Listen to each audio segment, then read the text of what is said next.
하나님이여, 주는 나의 하나님이시라.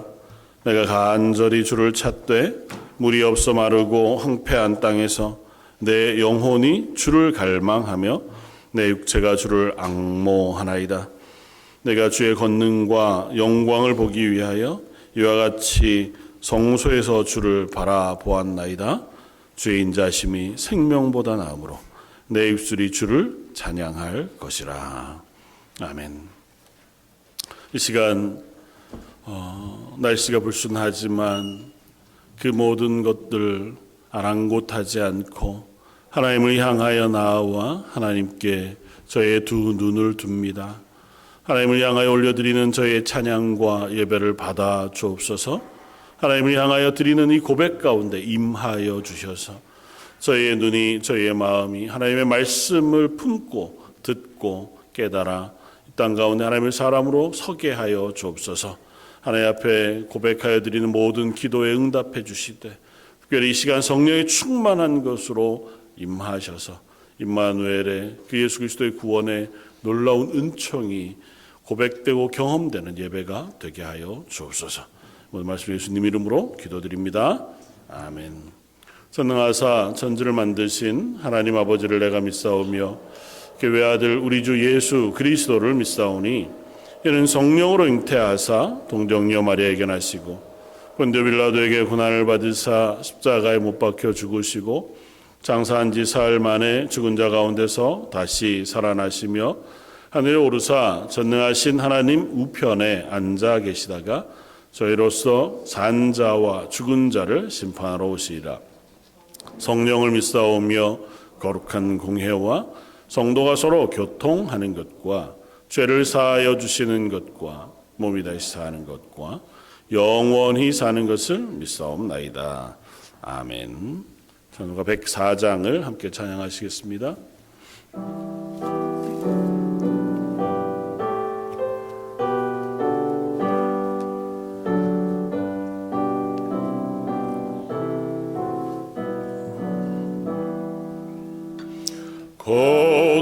거두소서 임마누엘 오 귀하소서 이스라엘 길포로 생활고 달파 메시아 기다립니다.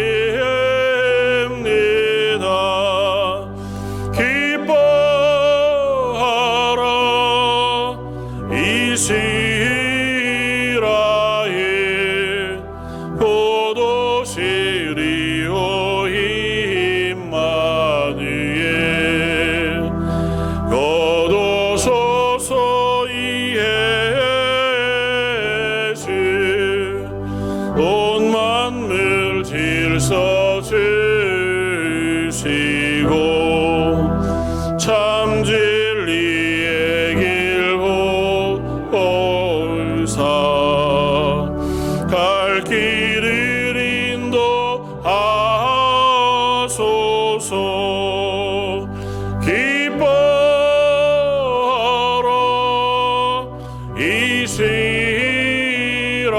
이스라엘 고도시리오 임마누엘 거두소서 소망의 주 만 백성 한 맘이 이르어 시기와 분쟁 없애고 참 평화 채워 주소서. 기뻐하라 이스라엘 고도시리오 임마누엘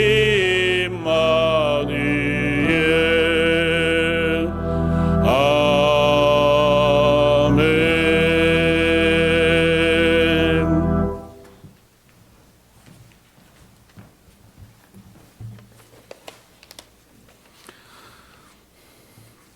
사랑의 주님, 감사합니다. 거룩한 주일, 저희를 예배의 자리로 불러주시고 주님의 은혜 안에서 한 마음으로 모이게 하심을 감사드립니다. 지난 한 주간도 저희를 지키시고 인도하시며 필요를 채워주시고 넘어질 때마다 다시 일으켜 세우심은 모두 주님의 은혜로만 이루어진 것임을 믿습니다. 거룩하신 하나님, 한 해를 마무리하며 지나온 삶을 되돌아보면 주님으로 받은 은혜를 많았으나 감사는 적었고 받은 사랑은 컸으나 나눈 사랑은 부족했음을 고백합니다.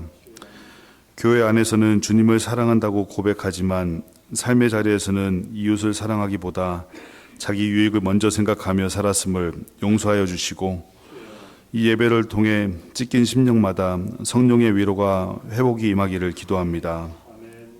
주님, 하나님의 은혜와 사랑을 받지 않은 성도가 없으나 특별히 런던 제1장로교회 성도 한 사람 한 사람을 기억하시사 마음의 연약함으로 인해 깨어진 관계가 있다면 저희의 손을 은혜로 덮으사 누군가에게 먼저 손을 내밀 수 있는 용기를 주셔서 화해와 용서가 일어나게 하시고 병상에 있는 이들에게는 치유를, 몸과 마음이 지친 성도들에게는 위로가 임하기를 원합니다.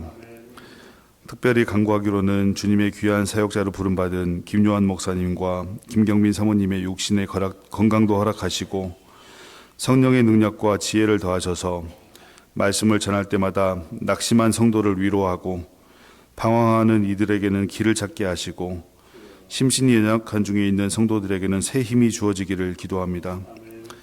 신실한 믿음의 어른으로 이 교회를 지켜오신 안디옥 어르신들에게 변치 않는 주님의 은혜가 임하기를 기도하오며 우리 교회의 각 부서장들과 EM 및 테리 목사님 가정, 유년부와 핸드벨 찬양팀, 먼 곳에서 온전히 주님의 복음을 전파하는 데 앞장서는 선교사님들, 그리고 보이지 않는 곳에서 남모르게 수고하고 애쓰는 손길들 위에도 주님의 은혜가 넘치기를 원합니다.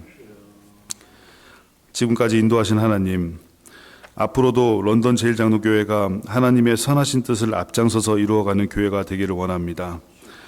행여 우리에게도 메마른 사랑이 자리 잡고 있다면 오늘 이 예배를 통해 빛과 소금의 역할을 기억하게 하시고 이웃을 향한 말 한마디, 한 번의 손 내밈이 그리스도의 사랑이 드러나기를 소망합니다. 지극히 작은 자 하나에게 한 것이 곧 주님께 한 것이라 하신 말씀을 기억합니다. 가장 높은 영광을 뒤로하고 우리를 구원하시려고 가장 낮고 천한 곳에 내려오시어 우리를 만나주신 주님을 기억하며 우리 또한 만나는 모든 이들이 곧 주님인 줄 알고 이웃을 돌아보기를 원합니다. 주님, 거룩한 주일을 맞아 경건하게 드리는 이 예배를 통해 모든 순간이 주님으로부터 받은 은혜임을 깨닫게 하시고 주어진 사명을 감당할 수 있는 건강과 지혜 또한 함께해 주실 것을 믿습니다.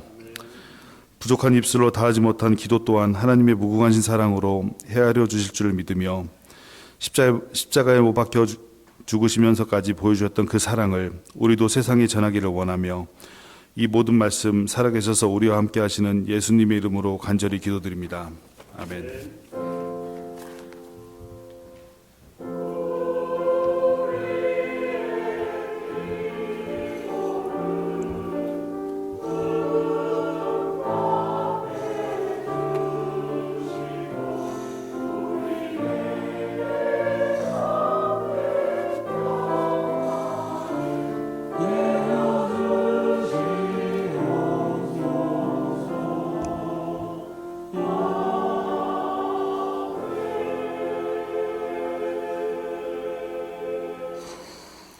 찬송가 115장을 함께 찬양하시겠습니다.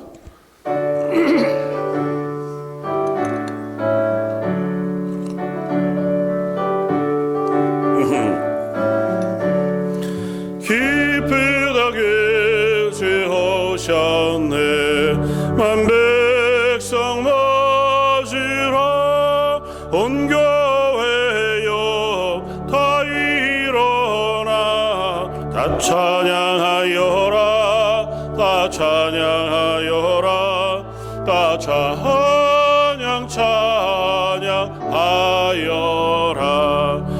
기세주 탄생했으니 다 찬양하여라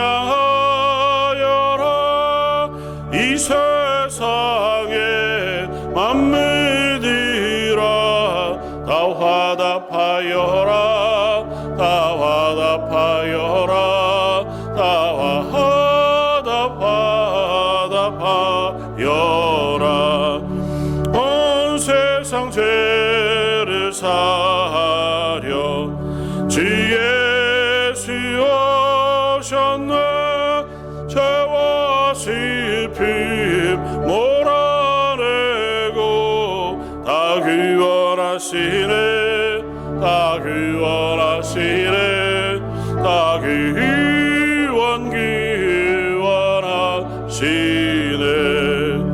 인애와 진리 되신 주 다시 관하시리 만국 백성 그 주 앞에 다 경배하여라 다 경배하여라 다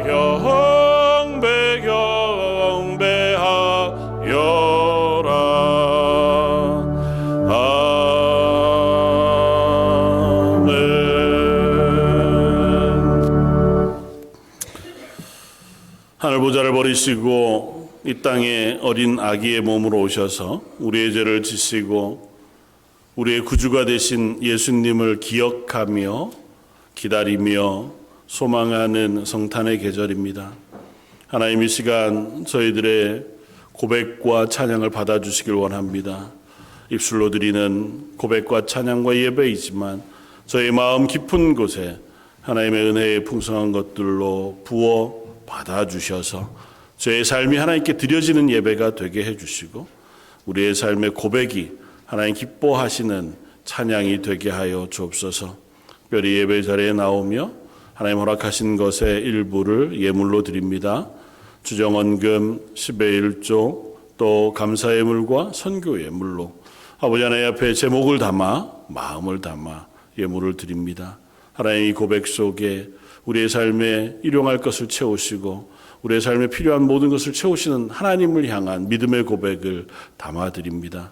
하나님께서 이 모든 것 기뻐 받아주시고 그 물질들이 쓰여지는 곳에 하나님의 영광과 은혜가 풍성하게 넘치게 하여 주시며 특별히 드린 손길마다 그 가정 위에 필요한 것으로 넉넉한 것으로 채워주시고 그들의 삶의 건강으로 기쁨으로 은혜의 풍성한 것들로 부어 주옵소서. 특별히 찬양과 경배를 올려드리는 찬양팀과 성가대의 찬양을 받아주시길 원합니다. 하나님을 향하여 올려드리는 찬양 가운데 저희들의 고백이 있게 하시고 삶이 있게 해주셔서 온 성도들이 한 마음으로 하나님을 찬양케 하시고 그 찬양 가운데에 임하여 주시는 하나님의 은혜의 풍성한 것들 예배하는 예배자가 되게 하여 주옵소서. 모든 섬김과 수고를 예배로 받아주시길 원하오며 모든 말씀 예수님 이름으로 기도드립니다. 아멘.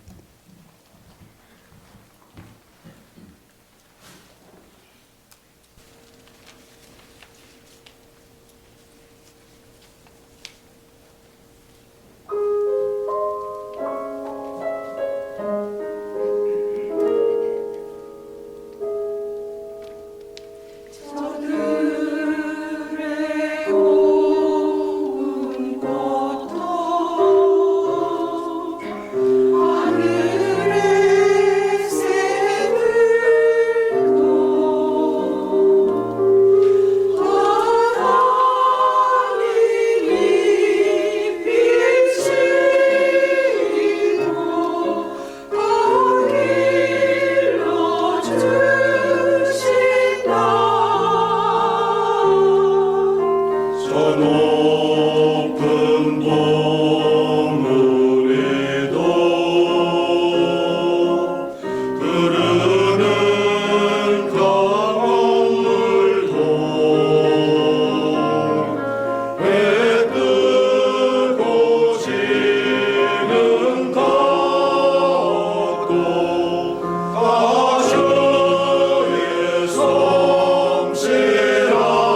오늘 함께 나눌 말씀은 구약성경 미가서 7장 7절로 11절까지의 말씀입니다. 구약성경 1296쪽에 있는 말씀입니다.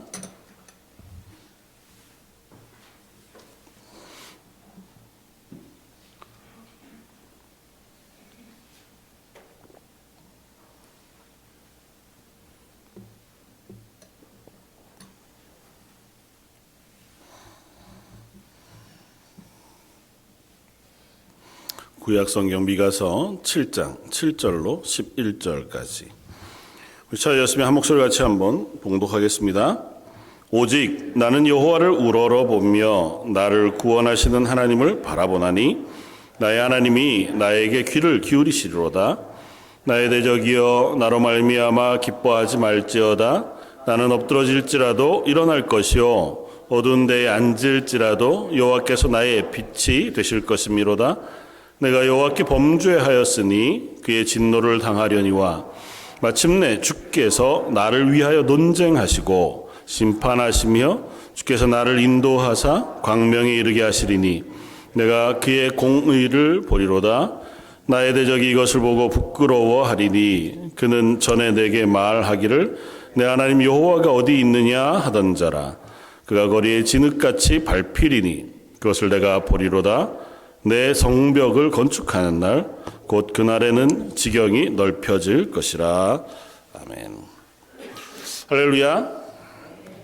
성탄의 계절입니다. 우리가 예수님이 이 땅에 오신 것을 기다리고 소망하는 시간이기는 하지만 벌써 너무 긴 시간 동안 성탄절이 익숙해져 버리고 말아서 요즘은 성탄에 대한 기대나 소망이 이전 같지 않아 보이는 것도 사실인 것 같아요. 그 사회 전반적으로도 조금은 이제 성탄에 대한 뭐랄까요, 즐거움, 기쁨 이런 것들이 조금은 이렇게 가라앉아 있는 것은 아닌가 생각이 되었습니다. 그럼에도 불구하고 성탄이라고 하는 예수님의 이 땅에 오심 그리고 우리의 구주 되심에 대한 묵상은 우리 그리스도인들에게 너무도 큰 기쁨과 소망이 되어지는 줄 믿습니다. 그래서 여러분들에게 오늘도 말씀을 나누면서 또 올 한 해를 마무리하는 이 시간이 하나님께서 주신 소망으로 충만해지는 시간 되어지길 주님의 이름으로 축원을 드립니다. 우리가 현재를 선물이라고 하잖아요. 그리고 그 선물의 시간들을 매일매일 저희가 살아갑니다. 그러면서 그리스도인으로 지난 2025년 또 다가올 26년을 어떻게 바라보고 계신지를 물어보고 싶습니다. 여러분들에게 2025년은 어떤 해였습니까? 지난 한 해를 내 말 한두 마디로 정리하자면 어떤 단어로 정리가 될까요? 반면에 26년은 여러분들에게 어떤 기대나 소망이 있으십니까? 어떤 기대나 소망을 가지고 한 해를 바라보며 준비하고 계신지도 궁금합니다. 연말이 되면 이제 뭐 각 그 리서치하는 곳에서 이런저런 전망들 그리고 결산들을 이렇게 내는데요. 우리 잘 아는 이제 검색 엔진을 가지고 있는 구글이라고 하는 데서 2025년을 마무리하면서 2025년 한 해 동안 제일 사람들이 많이 검색했던 단어를 키워드로 이렇게 삼아서 각 분야별로 이렇게 쭉 11월 말에 결과를 내서 발표한 적이 있었습니다. 다양하죠. 뭐 나라별로 또 언어별로도 각기 다르고 상황별로 각기 다른데 전체를 이렇게 뭉뚱그려 가지고 이렇게 좀 러프하게 생각해 보면 두 개의 단어로 거의 수렴이 되더라고요. 그 두 개의 단어 중 하나는 돈입니다. 돈벌이. 근데 그 돈벌이가 막 대단히 큰 돈을 벌어야 되겠다는 검색이 아니고 대부분은 오늘 현실을 살아내는데 필요한 것들을 어떻게 얻을 것인가. 그래서 이 복지가 잘 돼 있는 나라들에서는 특별히 뭐 한국 같은 경우도 정부에서 주는 보조금 뭐 아니면 복지 혜택 이런 것들을 찾아보는 검색 횟수가 대단히 많았다고 하고 또 저가의 음식물이나 생필품을 살 수 있는 것들에 대한 뭐 비교에 대한 검색도 대단히 많았다고 해요. 그러니까 삶의 문제에 있어서 재정적인 돈에 대한 검색이 제일 많았던 것 중에 하나고 또 다른 하나의 키워드는 어디로 수렴하냐 하면 도파민이라고 하는 것으로 수렴이 되는데 도파민은 사람 몸속에 나오는 호르몬인데요. 주로 대단히 흥분할 때 뭐 아니면 쾌락, 즐거움. 그러니까 내가 뭔가 어떤 것을 통해서 막 즐거움을 느끼는 것에 대한 관심이 꽤 많았다는 거고 그게 장기적인 어떤 것이 아니라 아주 짧은 시간 내에 당장 내 기분을 좀 즐겁게 하고 좋게 하는 것에 대한 관심이 꽤 많아서 그런 것에 대한 검색을 꽤 많이 했던 것으로 나타난다고 표현해요. 그러니까 결국 그게 인간의 역사 가운데 늘 나타났던 모습이기도 한 것 같아 보입니다. 뭐 어떻게 먹고 살 거냐, 그리고 그 삶 속에서 어떻게 즐거움을 누릴 것이냐. 지난 한 해 여러분들의 인생 혹은 삶을 키워드로 따진다면 어떤 것들이 나올까요? 나는 어떤 것에 더 많이 관심을 가지고 어떤 것을 내 인생의 삶에 중요한 부분으로 여기면서 살았을까 한 번쯤은 생각해 볼 만한 것 같아 보입니다. 2026년을 전망하는 기사도 좀 읽어보았는데요. 또 요 12월 말 12월 초에 영국의 이코노미스트라고 하는 경제지가 2026년에 대한 전망을 꽤 긴 특집 기사로 다루어서 냈는데 다 읽지는 못했고 그 첫 요약해 놓은 10가지 뭐 이렇게 주제들을 가지고 써놓은 것들을 보고는 조금은 놀랐습니다. 10개를 거의 대부분 아우르고 있는 단어 하나를 뽑자면 트럼프 네이도래요. 트럼프와 토네이도를 합친 뭐 신조어는 아니지만 자기들이 만들어낸 말인 것 같아요. 그러니까 2026년에도 세계 제일 강대국 중에 하나의 미국의 대통령인 트럼프에 의해서 여러 부분들이 영향을 받을 것인데 그게 종잡을 수 없을 거라는 거죠. 토네이도가 어디로 흔들지 모르는데 되게 강력하잖아요. 강력하긴 한데 이걸 조절할 수도 없고 협상할 수도 없고 전망할 수도 없는 그런 것들이 내년 한 해 아마 일어날 것이다라고 생각한대요. 뭐 이렇게 전망이니까 모르죠. 뭐 특별히 경제적이고 정치적이고 지정학적인 부분에서 때로는 그것이 좋게 작용하기도 할 테고 나쁘게 작용하기도 할 테지만 어쨌든 그런 부분이 내년 한 해도 멈추지 않고 계속될 것이다. 결국은 우리 인생이 새해를 전망할 때에 이런저런 혼란과 또 이런저런 정해지지 않은 안개와 같은 그런 것들 속에 있다고 하는 것을 또 다시 한번 깨닫게 되어지는 것 같아 보입니다. 저와 여러분들의 인생이라고 별반 다르지 않겠죠. 그 안에 여전히 저희도 영향을 받으며 살아갈 텐데 2025년, 26년 우리가 돌아보고 바라보면서 나는 어떤 키워드를 가지고 살기를 원하는가 그 하는 생각을 오늘 해봤으면 좋겠습니다. 그리스도인으로. 저는 소망하기는 아무리 그런 것들이 우리의 삶에 때로는 도전이 되고 또 흔든다고 해도 그래도 2025년을 마무리하면서도 2026년을 소망하면서도 하나님 말씀, 은혜 혹은 감사, 오늘 성가대의 찬양처럼 은혜의 충만함, 이런 것들이 나의 키워드가 되었으면 좋겠다고 하는 바람을 가져봅니다. 쉽지 않겠지만 그런 소망과 기대가 저 여러분들 채우는 이 시간이었으면 좋겠습니다. 오늘 함께 나눌 미가라고 하는 선지자의 글은 대부분의 선지자의 글과 크게 다르지 않습니다.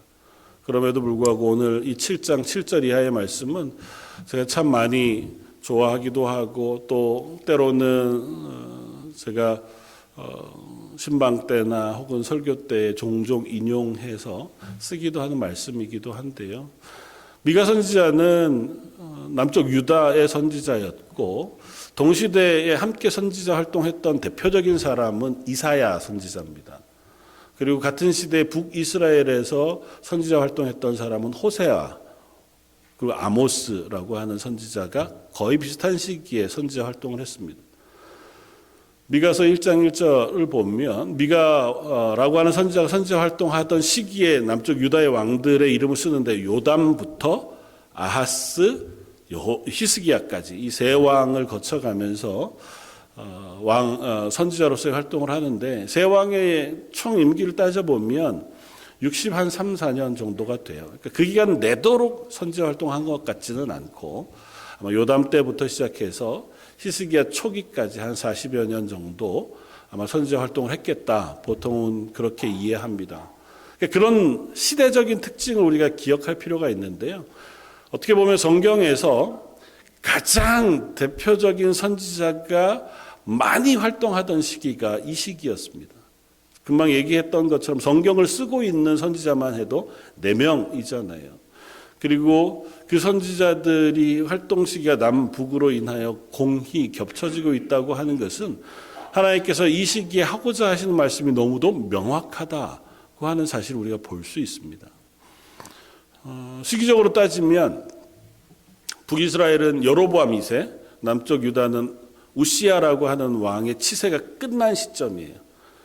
근데 그 시기를 왜 이야기하냐면 이사야 선지자도 우시야 왕이 죽던 해 이렇게 쓰기 시작하잖아요. 그 시기가 북이스라엘과 남유다도 제일 좋던 시절입니다. 마치 솔로몬 다윗 때만큼이나 북남으로 나뉘어진 이스라엘과 유다가 굉장히 부강하던 시기가 여로보암 2세 우시야 시대예요. 근데 아이러니한 것은 여로보암 2세라고 하는 북이스라엘의 왕은 대단히 악한 왕이었습니다. 그럼에도 불구하고 남북 유다가 잘 살았어요. 정치적으로도 군사적으로도 경제적으로도 대단히 풍요로웠습니다.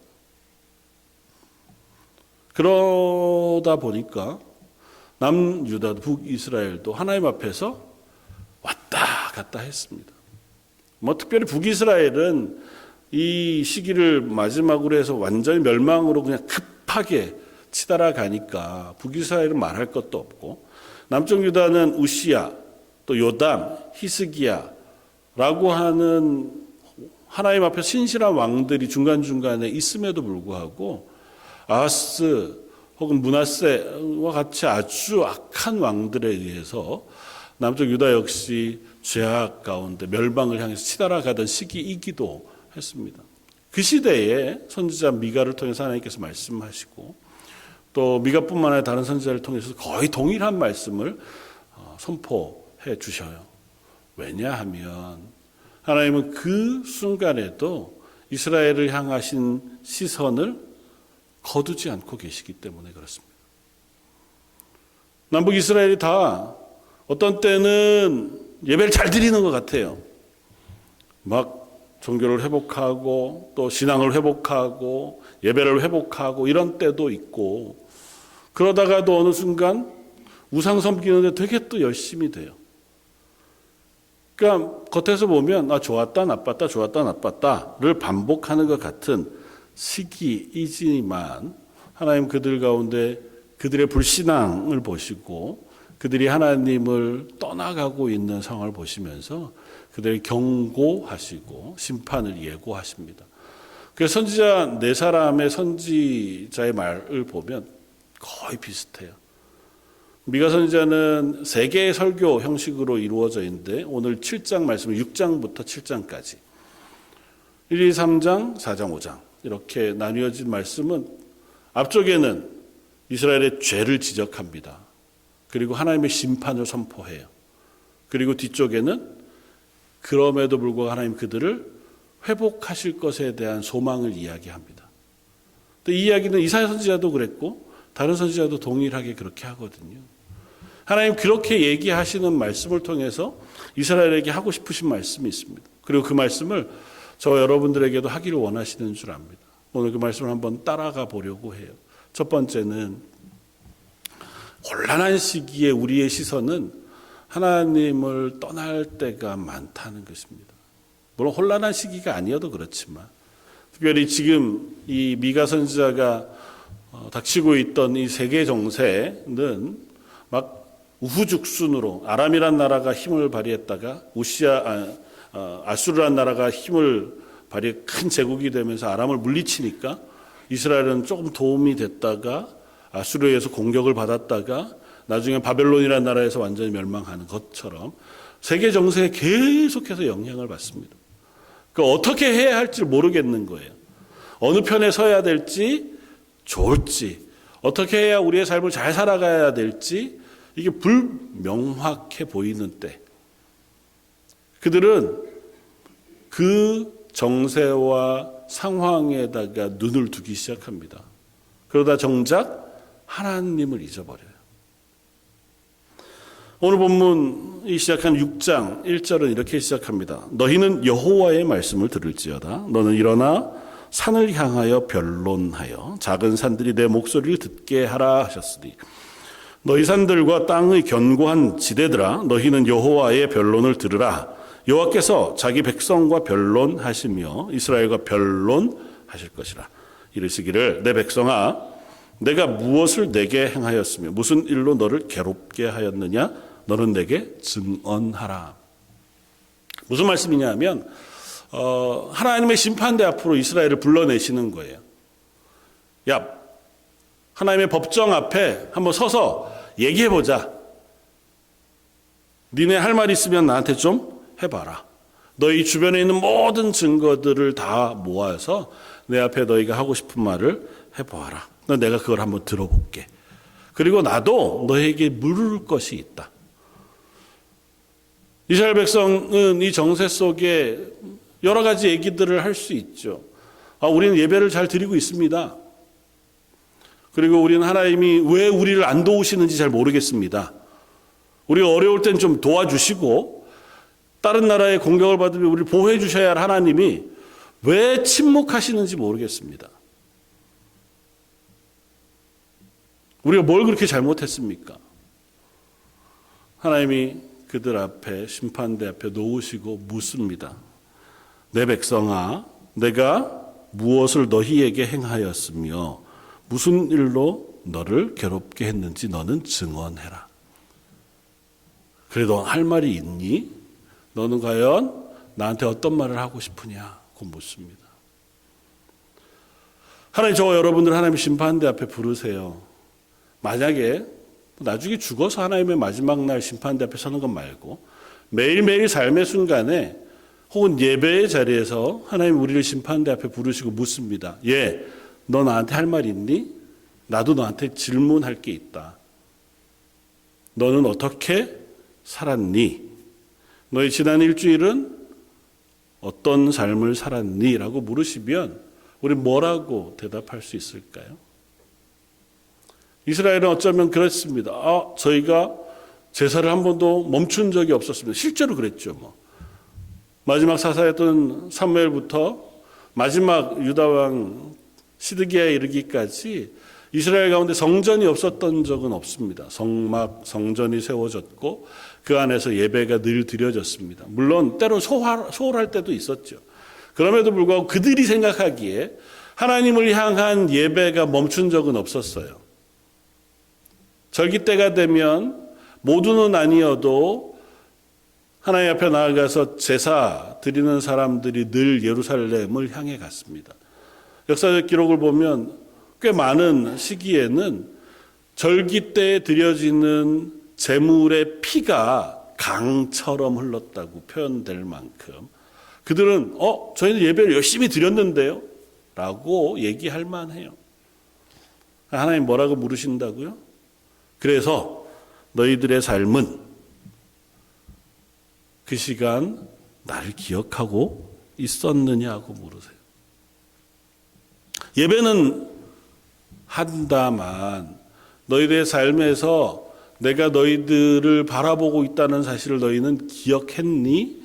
그 시간 너희의 시선은 나를 바라보고 내 말을 기억하는 삶이었냐고 묻고 계세요.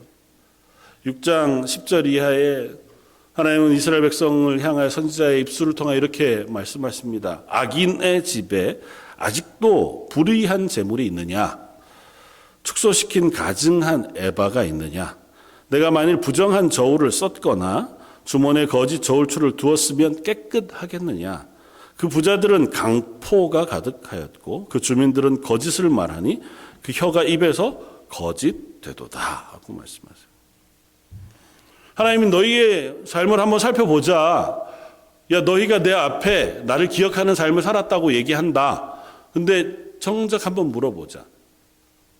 니네 장사하면서 거짓된 사기치는 에바라고 하는 건 그릇이에요. 대주는 한 대, 두 대 뭐 이렇게. 근데 그걸 밑에다 좀 이렇게 해서 사기를 치는 거죠. 정상적이지 않은 그릇을 가지고 돈벌이를 하는 그 그릇이 아직 니네 집에 있어. 니네 가게에 있고. 니네 저울이 있는데 저울이 정상적이지 않아. 거짓말하는 게 너희들 삶 속에서 익숙했어. 그랬는데 너희가 내 앞에 나는 하나님을 기억하고 살았습니다라고 얘기한다면 내가 그걸 어떻게 받아들여야 될까라고 물으시는 거예요. 너희가 예배는 한다. 저희 하나님 앞에서 예배 드리지 않았습니까? 저희가 하나님을 기억하지 않습니까? 하나님 우리의 하나님이 되셔야 되지 않겠습니까? 라고 얘기는 하는데 정작 너희들의 시간, 삶의 모든 순간에 너희는 하나님이 살아계셔서 나를 바라보고 있다는 사실을 인정하지 않고 있지는 않았느냐고 묻고 계신 거예요. 우리 종종 그렇습니다. 신앙의 사람으로 살아가면서도 우리는 하나님이 나의 하나님이십니다. 그리고 늘 고백하는 것처럼 그 하나님이 살아계십니다. 그리고 그 하나님이 나의 삶을 주목해 바라보고 계십니다. 라고 고백하지만 찬양하고 예배하는 시간이 끝나고 나면 우리의 삶의 자리에 가서는 종종 그 하나님을 잊어버려요. 그 안에 살아계시기는 한데 우리는 은밀, 고의로 그런 건 아니고 습관적으로 알지만 애써 무시하는 것처럼 그 하나님의 시선, 하나님의 말씀, 하나님의 살아계심을 모른 척하면서 지내가는 시간이 많습니다. 우리의 시선은 앞서 우리가 살펴보았던 것처럼 이 땅에 먹고 사는 문제, 내 삶의 혼란한 문제, 그것들을 어떻게 해결해야 할까라고 하는 데에 주목해 있다가 보니까 그 위에 계신 하나님을 기억하지 못할 때가 너무 많다는 것입니다. 오늘 본문 7장 1절은 이렇게 시작합니다. 재앙이로다. 나는 여름 과일을 딴 후와 포도를 거둔 후 같아서 먹을 포도송이가 없으며 내 마음에 사모하는 처음 익은 무화과가 없도다. 재앙과 같은 일이 나에게 닥쳤다. 내가 아무것도 가지지 못했다. 그게 과일 먹고 싶은데 과일이 없습니다가 얘기가 아니고요. 2절 보면 그 의미가 이렇다고 설명해요. 경건한 자가 세상에서 끊어졌고 정직한 자가 사람들 가운데 없도다. 무리가 다 피를 흘리려고 매복하며 각기 그물로 형제를 잡으려고 하고 두 손으로 악을 부지런히 행하는도다. 그 지도자와 재판관은 뇌물을 구하며 권세자는 자기 마음에 욕심을 말하며 그들이 서로 결합하니 그들이 가장 선한 자라도 가시 같고 가장 정직한 자라도 찔레 울타리보다 더하도다. 내가 재앙이라고 생각하는 이유는 둘러보니 우리의 삶에 그 누구도 하나님 앞에 경건한 사람이 없기 때문이라는 겁니다. 지도자도 백성들도 스스로 경건하다고 생각하는 사람들조차도 하나님을 기억하지 않고 산다는 거예요.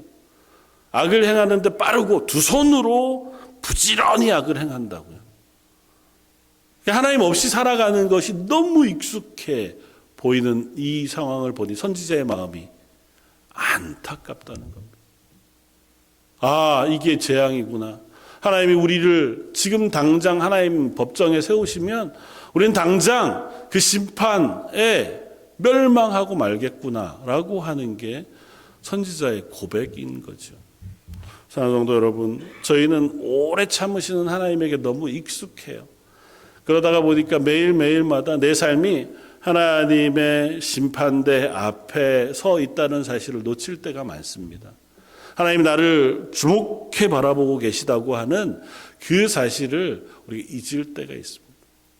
하나님이 나와 함께 하신다, 임마누엘로 함께 하신다는 건 항상 두 가지 면을 가지고 있어요. 하나는 그래서 나는 너무 감사합니다. 내 위로가 되고 힘이 되고 은혜가 됩니다. 반면에 또 한 부분은 그 하나님 때문에 두렵고 떨림으로 그 앞에 서서 구원을 이루어 가야 할 필요가 있죠. 하나님, 내가 취사 선택할 수 없어요. 필요할 때는 하나님이 내 곁에 계셔야지만 그렇지 않을 때는 일단은 내 마음대로 살 수 있는 것은 아닙니다. 우리가 하나님을 잊는다 해도 하나님은 우리를 잊지 않으세요. 그것이 때로는 감사이지만 때로는 두려움일 수 있다는 사실을 기억해야 합니다. 그래서 두 번째 고백하는 것은 우리가 하나님을 바라보지 않을 때에도 하나님은 우리를 향한 시선을 거두시지 않는다는 것입니다. 우리가 하나님을 바라보고 싶을 때에 와서 예배하고 하나님의 말씀을 묵상하며 기뻐합니다. 그러나 때로는 우리가 그 스위치를 오프 해두고 내 삶은 내 삶의 필요를 따라 혹은 내 쾌락을 따라 내 즐거움을 찾아 살아가기도 하죠. 그러나 그때에도 하나님은 우리를 향한 시선을 끄지 않으신다고 성경은 표현해요. 감사하게도 하나님의 그 말씀이 우리에게 은혜가 됩니다. 오늘 본문 앞쪽에 6장 6절 이하는 이렇게 고백하면 내가 무엇을 가지고 여호와 앞에 나아가며 높으신 하나님께 경배할까? 내가 번제물로 1년 된 송아지를 가지고 그 앞에 나아갈까? 내가 여호와께서 천천의 수량이나 만만의 강물 같은 기름을 기뻐하실까? 내 허물을 위하여 내 맏아들을 내 영혼의 죄로 말미암아 내 몸에 열매를 드릴까?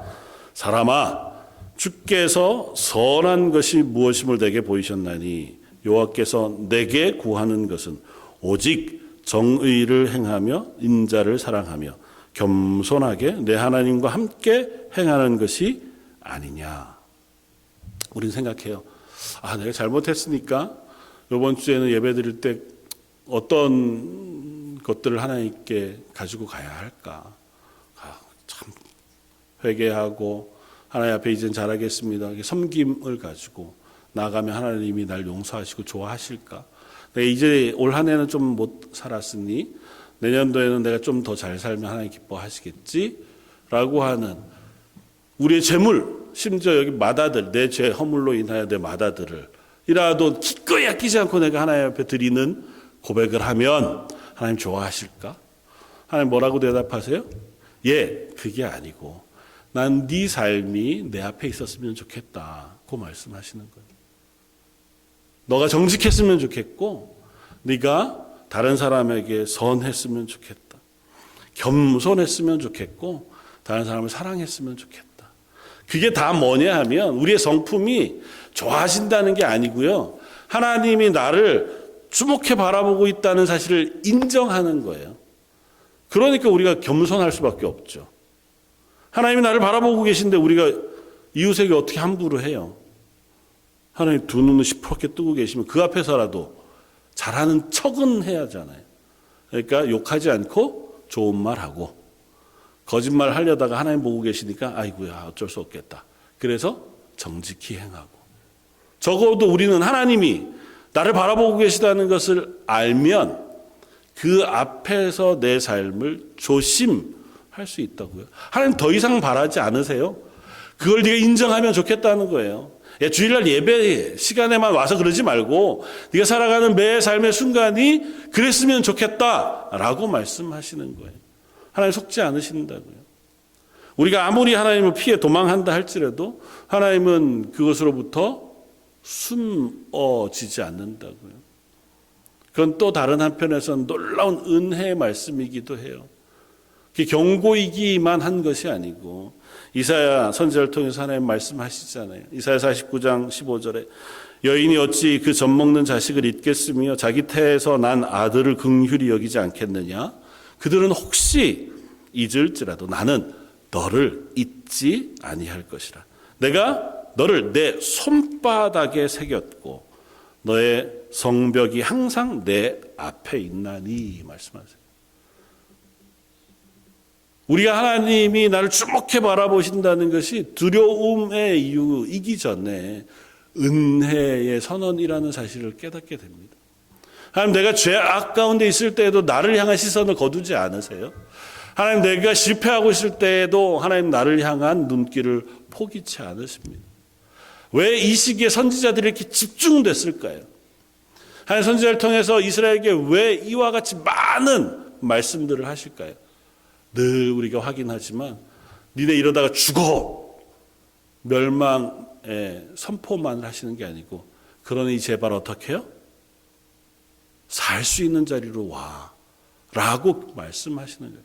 하나님의 심판은 심판으로 끝나는 예가 없습니다. 하나님의 심판은 반드시 회복과 구원을 얘기해요.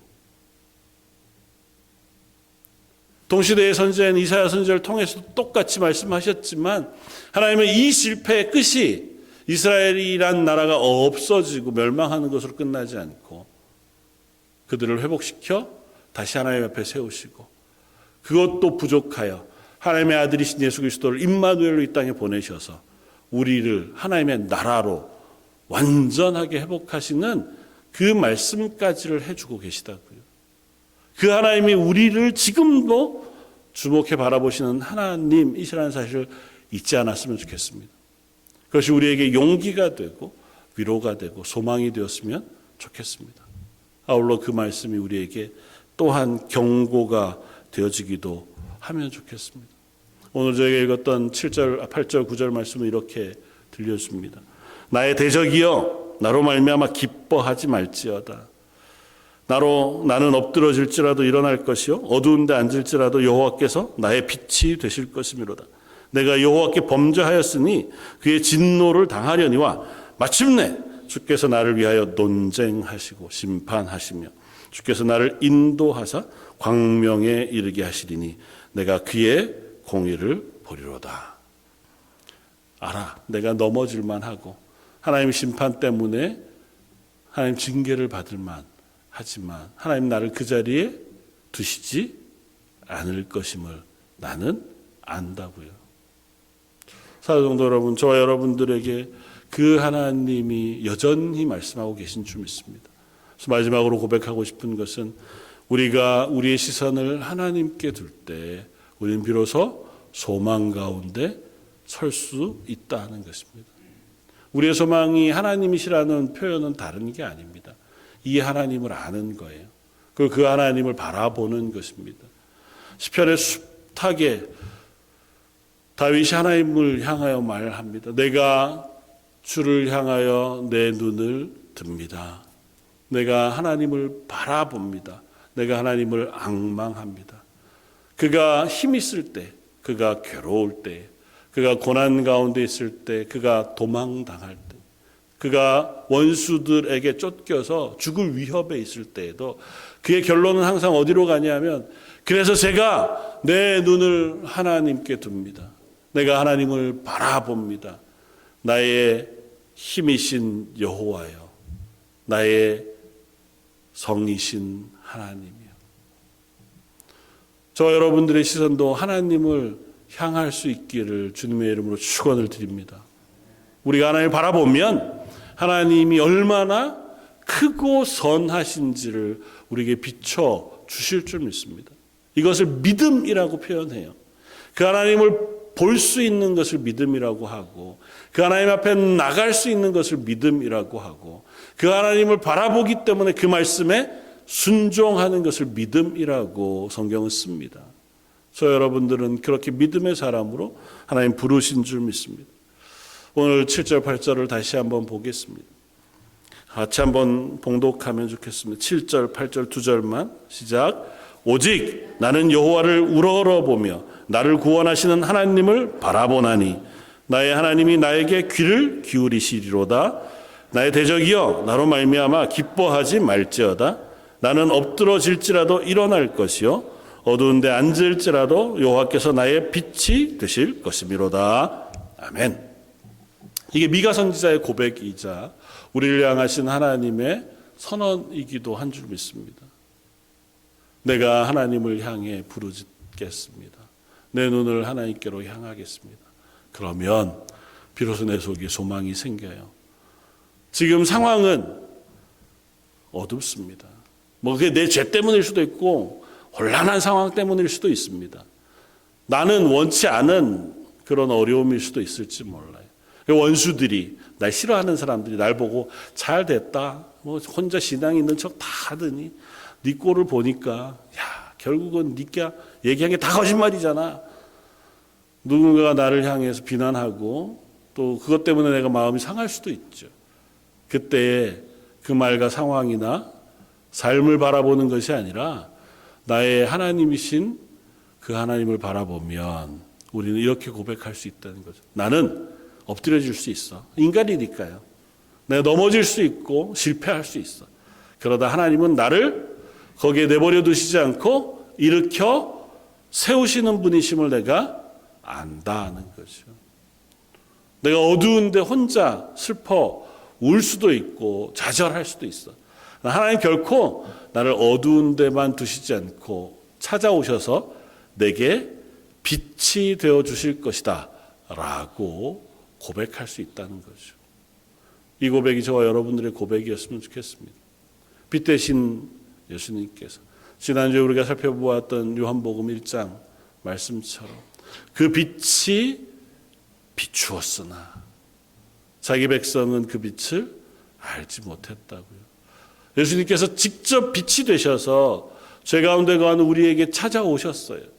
그분이 우리의 빛이 되시는 것을 깨닫는 것이 얼마나 큰 복인지요.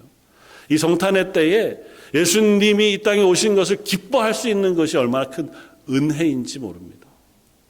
세상 사람들은 아무도 그것들을 은혜로 깨닫지 못해요. 그게 얼마나 놀라운 일인지를 알지 못합니다. 그것이 얼마나 큰 복인지를 깨닫지 못해요. 그러나 저와 여러분들은 적어도 예수님이 나를 위하여 하늘 보좌를 버리시고 이 땅에 오셔서 내게 빛이 되셨구나. 내가 선자리가 지금 지치고 힘겹고 또 하나님 앞에서 부족할지라도 하나님이 내게 오셔서 임마누엘로 내 길을 인도해 주시니 하나님 제가 다시 힘을 내어 이 걸음을 걷겠습니다. 다짐할 수 있는 저와 여러분들이었으면 좋겠습니다. 결코 상황은 우리를 넘어뜨릴 수 없어요. 아니 넘어뜨린다 할지라도 그것으로 우리의 인생을 끝낼 수 없습니다. 결코 세상의 유혹은 우리를 흔들 수는 있을지 몰라도 우리의 발걸음 끝을 결정할 수 없습니다. 하나님이 나의 하나님인 이상 우린 그 하나님의 손에 이끌려서 하나님의 나라 그 완전한 구원의 자리까지 반드시 이르게 되어질 줄 믿습니다. 그 하나님을 바라보며 소망 가운데 한 해를 준비하고 기다리는 저와 여러분들 되시기를 주님의 이름으로 축원을 드립니다. 한번 같이 기도하겠습니다. 하나님, 저희가 얼마나 연약한지요. 그럼에도 불구하고 하나님을 바라봅니다. 저희의 두 눈이 하나님을 향하게 하시고 저의 마음이 하나님의 말씀을 듣게 하셔서 나를 사랑하시는 그 하나님, 나를 회복시키시고 고치시며 하나님 앞에 서게 하시기를 원하시는 하나님을 저희가 붙들 수 있기를 원합니다. 하여 그것이 우리의 소망이 되고 힘이 되며 그로 인하여 여기 함께 예배하는 모든 성도들의 삶 속에 하나님의 은혜가 부어지는 하루하루가 되게 하여 주옵소서. 이번 일주일도 그 하나님의 은혜를 구하오며 오늘 말씀 예수님 이름으로 기도드립니다. 아멘. 300장을 함께 찬양하시겠습니다.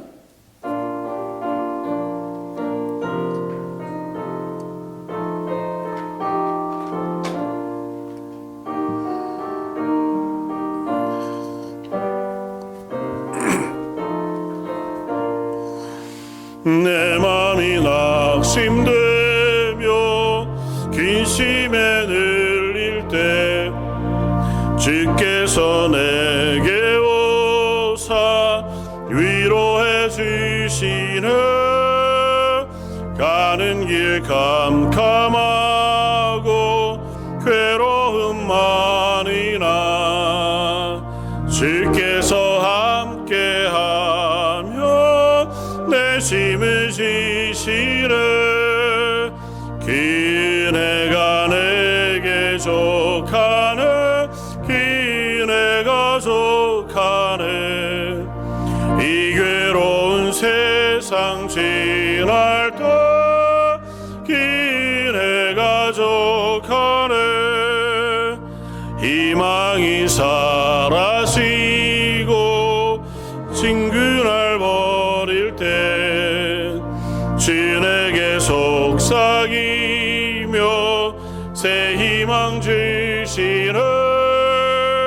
싸움이 맹렬하여 두려워 떨 때에 승리의 왕이 되신 주 음성 들리네. 그네가 내게 족하네. 그네가 족하네. 이 괴로운 세상 지날 때 그네가 족하네. 번민이 가득하고 눈물이 흐를 때 주 나의 곁에 오사 위로해 주시네. 환난이 닥쳐와서 어려움 당할 때 주님의 능력 입어 원수를 이기네. 그네가 내게 족하네. 그네가 족하네. 이 괴로운 세상 지날 때 그네가 족하네. 아멘. 광고 말씀 주보를 참고해 주시면 좋겠습니다. 오늘 예배 후에 회의실에서 하반기 새가족 환영회가 있습니다.